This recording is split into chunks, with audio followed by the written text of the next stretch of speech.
আসসালামু আলাইকুম। আমরা আজকে সকালবেলায় অলরেডি দুইবার নামাই দিলাম দোলায়। দুই বেলা নামার কারণে আমরা যে খাবারটা দিলাম এখন আপনার দুইটা প্লাসের পরও খাবার দেওয়াতে দেখা যাচ্ছে কি অনেক খাবার কিন্তু আমাদের হাঁসগুলো নষ্ট করছে। যেটা হচ্ছে কি আমরা যখন দোলায় দিলে কিন্তু আমাদের হাঁসের খাবার রুচি অনেকটাই কমে যায় এবং কমে যাওয়ার কারণে কিন্তু দেখা যাচ্ছে কি আমাদের অনেক খাবারই নষ্ট হয়ে যায়। সেজন্য আর কি আমরা খাবারটা কম দেওয়ার চেষ্টা করব। যখন আমরা সবসময় আর কি দোলায় নামানোর পরে কিন্তু আমাদের টক্সিন ব্যবহার করতে হয়। টক্সিনটা হচ্ছে কি আমাদের 6+ আছে, এই 6+টা আমরা খাওয়াই। এখন কিন্তু আমাদের হাঁসগুলো পানি খাবার কম খায় অনেক, সেজন্য আর কি আমরা খাবারের সাথে আর কি ওষুধগুলো মিশিয়ে দেই। আর আমাদের হাঁসগুলো কিন্তু পর্যাপ্ত পরিমাণে ঠোকাঠুকি করে, এই ঠোকাঠুকির জন্য কিন্তু আমরা ঔষধ খাওয়াচ্ছি হাঁসকে। আমাদের ঘরের ভিতরে কিন্তু একদম জায়গা অনেকটাই ছোট হয়ে গিয়েছে, তারপর আর কি আমরা জায়গা বাড়ানোর চেষ্টা করব।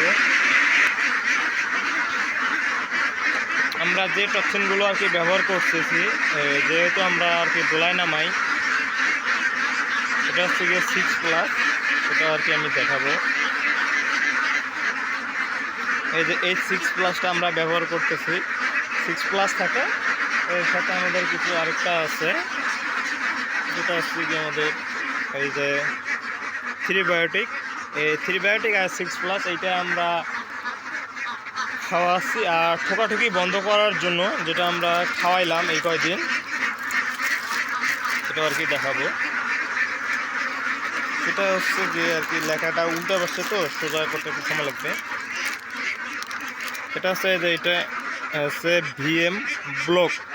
এটা হচ্ছে গিয়ে আমরা খাবারের সাথে কিন্তু মিশে খাওয়াই। এটা হচ্ছে গরুকে এবং যে ছাগলের খামার আছে, ছাগলের খামারে কিন্তু এইগুলো ব্যবহার হয়। তাহলে হচ্ছে ভিএম ব্লক আছে আমাদের 100 গ্রাম আর কি আমরা খাওয়াই 3 বেলায়। যে খাবারে আর কি আমরা 30 গ্রাম করে 390 হয়, যে কোনো এক সময় আর কি আমরা খাবার বাড়ায় দেই, দিয়ে আর কি আমরা ওই সময় দেখা যাচ্ছে গিয়ে 40 গ্রাম দিই। যেটা হচ্ছে এবার সকালবেলা কিংবা রাতের বেলা যখন 15 কেজি খাবার দিই, 15 কেজি খাবারে আমরা 40 গ্রাম এই ভিএম ব্লকটা দিয়ে থাকি।